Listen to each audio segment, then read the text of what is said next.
Shalom, keluarga besar Rema yang saya kasih. Membaca firman Allah adalah hal yang sangat penting dan tidak ada yang lebih penting daripada mengenal Tuhan melalui kebenaran firman-Nya. Karena itu kita bersama-sama membaca firman Tuhan dari Kejadian sampai Wahyu. Dan harapan saya setiap bagian yang kita bahas, saudara-saudara, itu saudara membaca keseluruhan dari pasal itu supaya saudara kita mengerti akan jalan pikiran Tuhan, akan kehendak, rencananya, kebaikannya, kasih karunia-Nya yang melimpah ya atas bumi ini, atas keluarga saudara, atas kehidupan sehari-hari saudara dan pribadimu. Karena itu firman Tuhan berkata, firman-Mu itulah pelita bagi kakiku dan terang bagi jalan hidupku. Dialah yang membawa kita, menerangi kita ke dalam masa depan yang Dia janjikan. Karena itu saudara-saudara, terus membaca firman Tuhan setiap hari dalam kehidupanmu dan hidup di dalam kebenaran firman Tuhan itu. Mari kita sebelum membaca memohon pertolongan Roh Kudus. Kami bersyukur Bapa, Kau memberikan Roh Kudus di dalam setiap kami dan bagi yang membuka hatinya. Dan sungguh ya Tuhan, Roh Kudus memberi hikmat dan wahyu untuk mengenal Engkau dengan baik dan benar. Berfirmanlah Tuhan, kami siap demi nama Yesus. Amin. Kita sudah berada pada pasal yang ke-9 dari Hakim-Hakim. Nah, saudara, seperti yang kita baca di pasal-pasal sebelumnya, setiap hakim-hakim yang diangkat oleh Tuhan atau pembela yang diangkat oleh Tuhan untuk membela mereka, melepaskan mereka dari bangsa-bangsa yang menjajah mereka karena kesalahan mereka, saudara. Tetapi setiap hakim-hakim ini sudah meninggal, maka bangsa Israel selalu jatuh ke dalam dosa yang sama, yaitu penyembahan kepada berhala atau mereka mengikuti Allah-Allah daripada bangsa lain.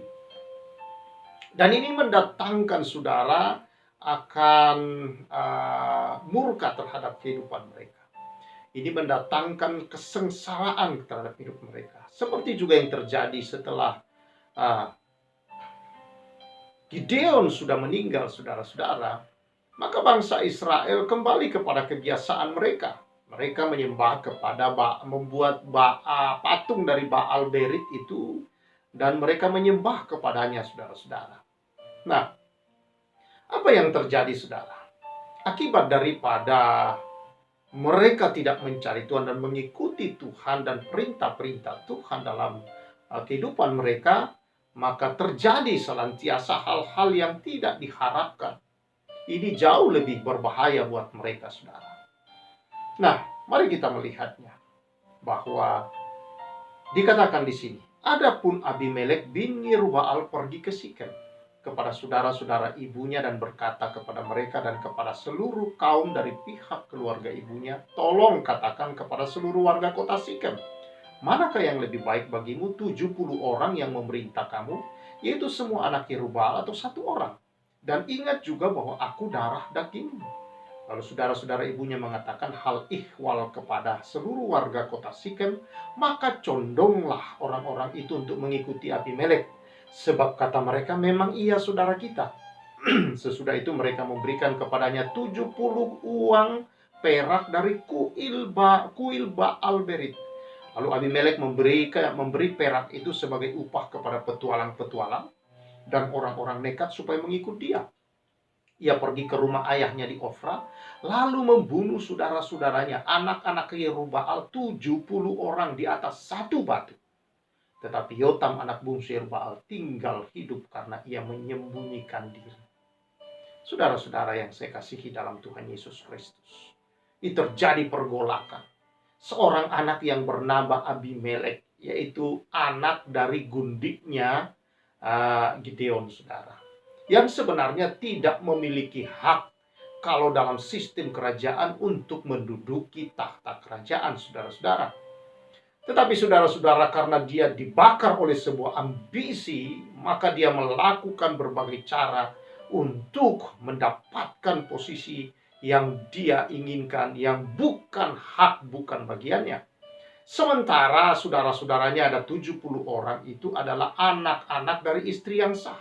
Sementara dia ini bukan dari istri yang sah, atau gundik, atau kita mungkin kalau zaman sekarang saudara dikatakan itu istri simpanan. Ya, saudara-saudara yang saya kasih, lahir dari seorang istri simpanan daripada Gideon, saudara. Nah, makanya saudara-saudara tidak baik. Makanya Alkitab, saudara, mengajar kita hanya satu untuk seumur hidup, saudara-saudara. Ya, Tuhan berikan pasangan hidup itu. Nah, saudara yang saya kasihi di dalam Tuhan Yesus Kristus, rupanya dengan ambisi yang ada pada dia, saudara, dia melakukan berbagai macam cara. Dia pergi kepada kota kelahiran ibunya, yaitu di Sikem. Dan di sana dia berbicara, dia minta kepada ibunya untuk ibunya berbicara kepada orang-orang Sikem bahwa dia ini saudaranya. Lebih bagus mana memerintah itu 70 orang atau satu orang saja. Dan mereka berpikir ya satu orang lebih baik, saudara-saudara. Dan mereka mengambil uang dari kuil Baal itu, saudara, dan memberikan kepada Abimelek. Apa yang dilakukan Abimelek, saudara? Dia bukan mencari orang-orang yang baik, saudara-saudara, untuk dia melakukan apa yang dia inginkan. Dia mencari petualang-petualang, dikatakan di sini, saudara-saudara, dan dikatakan orang-orang yang nekat. Nah, ini berarti para penjahat-penjahat. Ya, mungkin kita sekarang itu mantan penjahat-penjahat, atau mungkin mantan narapidana yang pembunuh, orang-orang yang nekat, saudara, preman-preman itu, saudara, yang sadisme itu yang dia cari, dia bayar, saudara, untuk memenuhi keinginannya. Nah, saudara yang saya kasihi dalam Tuhan, tetapi kita kalau membaca keseluruhan ini akhirnya tragis. Dia melakukan satu hal yang sangat tidak baik, saudara-saudara. Dia membunuh 70 saudaranya itu. Dan tersisa satu, yaitu Yotam.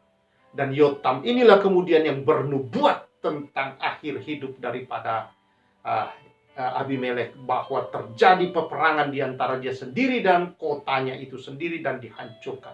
Itulah yang terjadi, saudara-saudara. Apa yang kita lihat di sini? Ambisi. Apa sih ambisi itu? Apakah ambisi itu salah, saudara-saudara?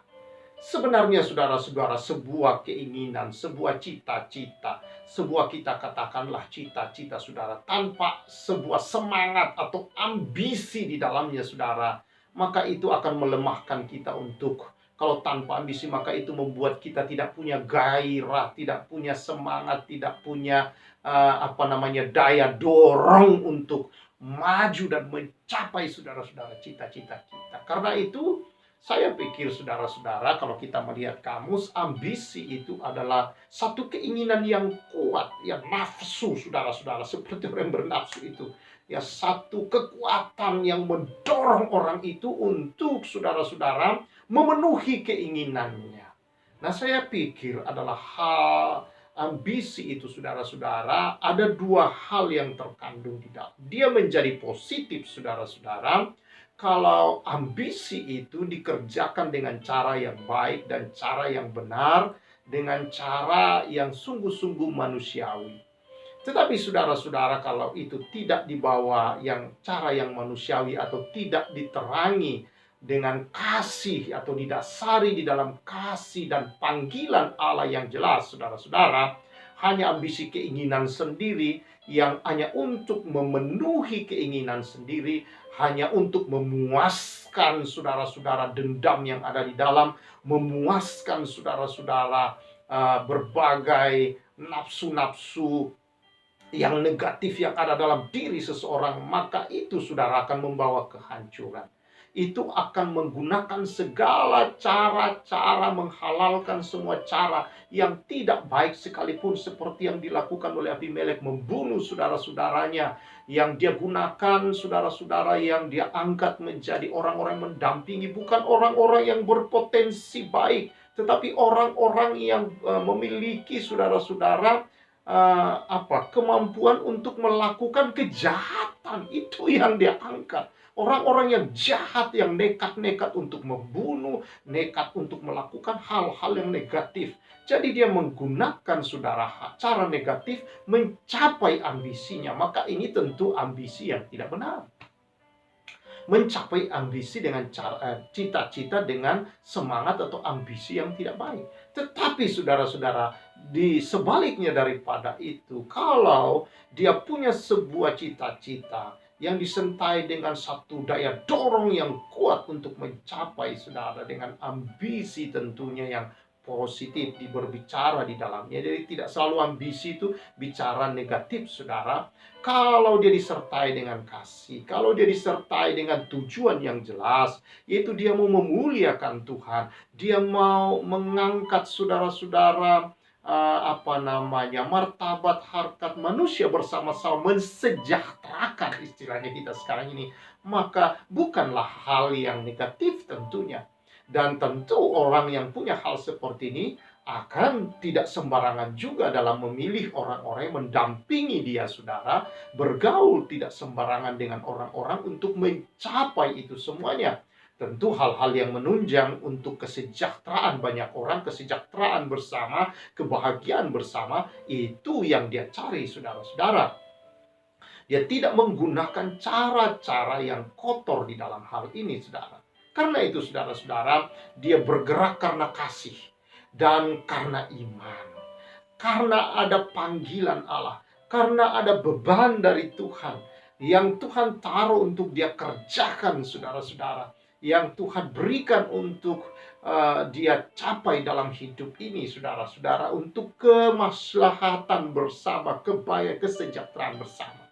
Jadi tidak selalu ambisi itu negatif. Kalau kita melakukannya seperti Abimelek, saudara, akan selalu berakhir pada menuai, istilahnya orang sekarang itu ya, menuai karma ya. Artinya yang dia tabur ya itu akan dia tuai. Kita tahu dalam Kristen tidak ada istilah karma. Yang ada adalah apa yang kau tabur akan yang kau tuai, saudara-saudara. Dia mengerjakan hal-hal yang negatif, maka dia akan menuai perkara-perkara itu dari hidupnya sendiri. Dan kita membaca seluruh pasal ini, kita melihat bahwa kemudian, saudara, orang-orang kota itu sendiri yang kemudian, saudara-saudara, yang menjadi mengacaukan situasi, berbalik, saudara-saudara, satu dengan yang mereka saling berperang, dan pada akhirnya, saudara, Abimelek, saudara, mati di tangan seorang perempuan yang melemparkan sebuah batu kilangan di atas kepalanya sehingga pecah. Dan dia meminta kepada pembawa atau pengawalnya untuk membunuh dia, karena dia malu kalau diketahui orang bahwa dia dibunuh oleh seorang perempuan, saudara-saudara. Jadi dipermalukan pada akhirnya juga, saudara-saudara, dan semua cita-citanya berantakan, hancur, dan bahkan itu menghancurkan banyak orang. Dan kota Sikem yang adalah kota kelahiran dia, yang adalah asal daripada ibunya yang melahirkan dia, saudara-saudara. Sayang sekali, bukan? Karena itu, saudara-saudara, perlu kita ketahui dalam hidup ini, kalau kita punya cita-cita, kita ada ambisi, ada keinginan untuk mencapai sesuatu, saudara, ayo berdoa, baca firman Tuhan, supaya kita melangkah dalam terang, di dalam kebenaran, agar kita, saudara-saudara, tidak mencapainya dengan cara-cara yang tidak halal, tetapi cara-cara yang haram, cara-cara ya, saudara-saudara, yang tidak baik, yang tidak benar, yang menyakiti banyak orang, yang merusak, bukannya membangun, bukannya membuat orang-orang mengalami ya tuh, saudara-saudara, kasih karunia Tuhan. Ya, kecuali orang-orang menolak, kecuali ya ada saja dalam perjalanan mencapai itu, ada orang-orang yang punya ambisi-ambisi yang negatif. Kadang-kadang itu, saudara-saudara, itu yang menjadi benturan-benturan. Tapi saudara-saudara, kalau kita tetap berjalan dalam kasih, itu semua tidak menghalangi kita. Mungkin dia terlempar, ya apa boleh buat. Tetapi kita akan terus maju bersama dengan Tuhan. Karena itu, saudara, asal engkau bersama Tuhan, dan engkau sungguh-sungguh, saudara, mengejarnya, kata Rasul Paulus, atau berusaha mendapatkannya, saudara. Oleh karena kau menggunakan cara yang benar, yaitu bersandar dalam Tuhan, dipimpin oleh Tuhan dalam kuasa Roh-Nya, dan mengerjakannya dengan nilai-nilai kebenaran firman Allah, maka saudara tidak perlu takut. Saudara terus maju dalam hidup ini. Tantangan ada? Iya. Cobaan ada? Iya. Ujian ada? Iya. Badai-badai hidup, banjir, hujan besar? Iya. Datang semua saudara-saudara. Tetapi itu tidak membuat kita runtuh.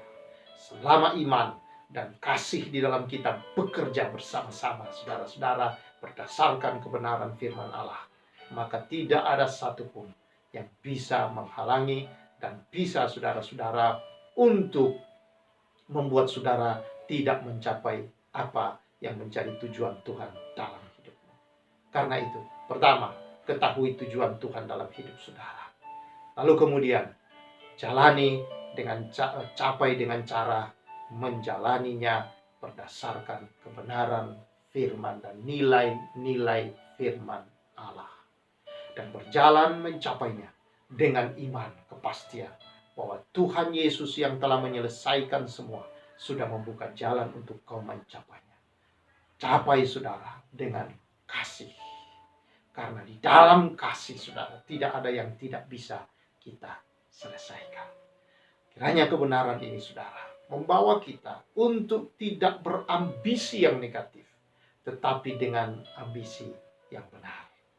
Kasih, didasari dalam kasih dan iman. Tuhan memberkati kita.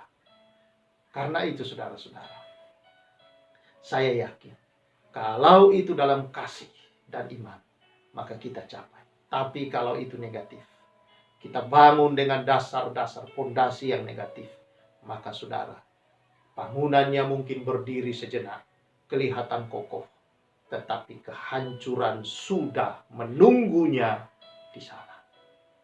Karena itu sekali lagi, ayo capai dalam iman kepada firman dengan menjalankan nilai-nilai kebenarannya, dan saudara-saudara dengan kasih, bahwa kau mencapai untuk kemuliaan Tuhan dan bagi kesejahteraan bersama-sama.